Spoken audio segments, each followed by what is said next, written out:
the government is giving the land free. Well, maybe it's not free. totally free. It's not. But at a subsidized rate. Yes. But when we're talking about subsidized rates, you look at the level of the farmer that wants to use the land. It's not all the farmer that have this kind of money they are requesting for. At least I've been to Ayedoto at Vos, Badagry Expressway. It's a government farmland. But when I got there, I said I want to be part of the farmers that are operating here. They said I have to go to Alausa. I have to go and get some forms, get this, get that, with my ID card. Were you told that based on the fact that you're a woman? I actually didn't know. But I went personally to the farm. So I wouldn't know, maybe you know the place or not, but it's a government farmland. So I went ahead to Alausa. They gave me a form.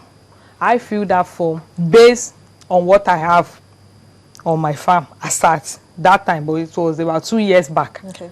When I got back to submit the form, they said I have to go to my association and bring a letter of recommendation that I'm a real bona fide member of that association and I'll be practicing farmer.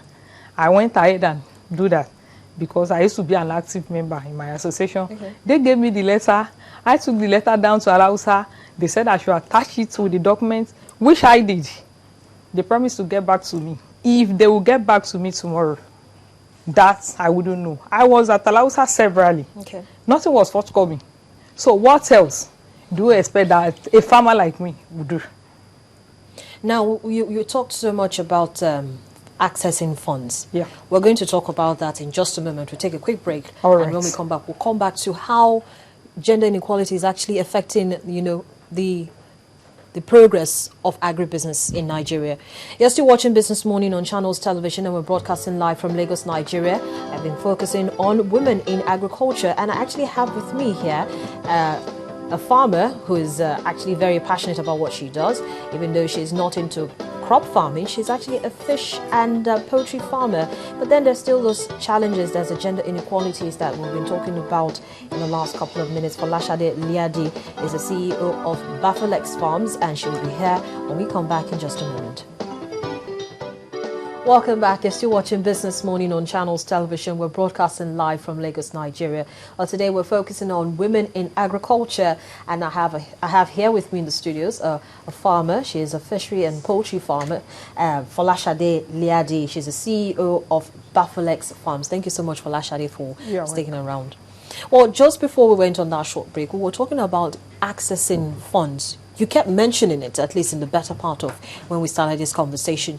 We know that so many entrepreneurs, farmers, even big businesses require funds to, you know, thrive.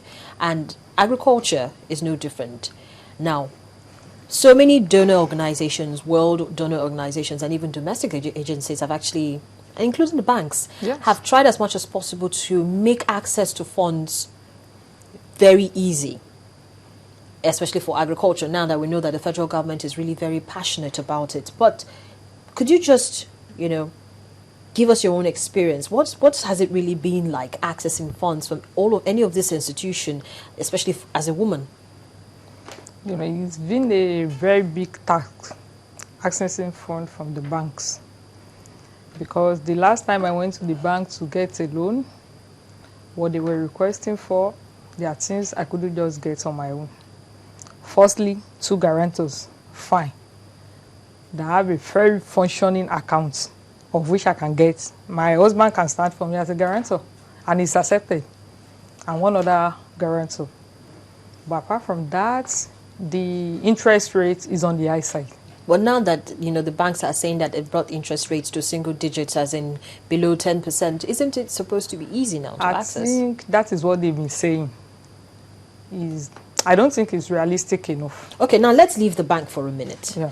Let's talk about these donor agencies like the World Bank and the IFAD and the rest, you know, agencies that have actually given monies, you know, to boost the agricultural sector with emphasis on encouraging women farmers who they know actually find it very difficult to access credit. So is it that you don't know about these initiatives, or you know about these initiatives and you're not taking them?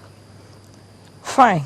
I think I've had so many stories about this releasing of funds here and there, but I've not gotten access to anyone. But if actually they are giving money out to farmers, I think it's going to the political farmers. Why does everybody always insist that we have political farmers? Because the government are insisting that they are pumping money out for the farmers, and we are not accessing it. So where is that money going to, if not to the political farmers? Okay, Folashade, let's say that we know that these monies are there. Fine. Have you made inquiries as to how you can get this fund? Have you taken that step? Because you see, the monies will not come to meet you. Fine. You need the money to grow your business. It is you who is wearing the shoes, and you know where it is pinching you. The federal government knows that the agri sector needs so and so amount of money. We're getting money from donor agencies. We're getting money from the World Bank and the rest of it. But how do we get these monies to the people if you do not show them, if you do not indicate to them that you actually need these monies? You know, like I've said, there is always an intermediary between the farmers and the government. I, as a particular farmer, I cannot just go to the government and say, I want to access this loan. I have to go through some protocols. Okay, so now they have rules and regulations in accessing the funds. That's for associations. Yeah, that's for association. And you cannot go as a single farmer in accessing any of the government funds. But how long does this protocol take? Because you need these funds as soon as yesterday, yeah, in order to get your business moving. So why do we even have to still have protocols within associations that are supposed to be encouraging farmers, women farmers like you, to, you know, actively pursue and participate in growing this sector? You know, that's the problem we're talking about. Because I seem not to understand why we have to go from one stages to the other before we can get the money. You know, in the course of doing this, doing that, you'll be fed up and feel, let me source for money to grow my business on my own if government are not ready to help. And so many farmers have been going through the same problem. I want to access funds. They say you should go through your association because a single farmer cannot get funds from the government. This is the chairman of the association. Mr. Chairman, sir, I need so amount to put in my business so as to grow the farm going.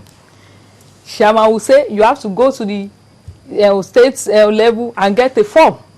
Bring the form back to the association. We endorse it and take it back to the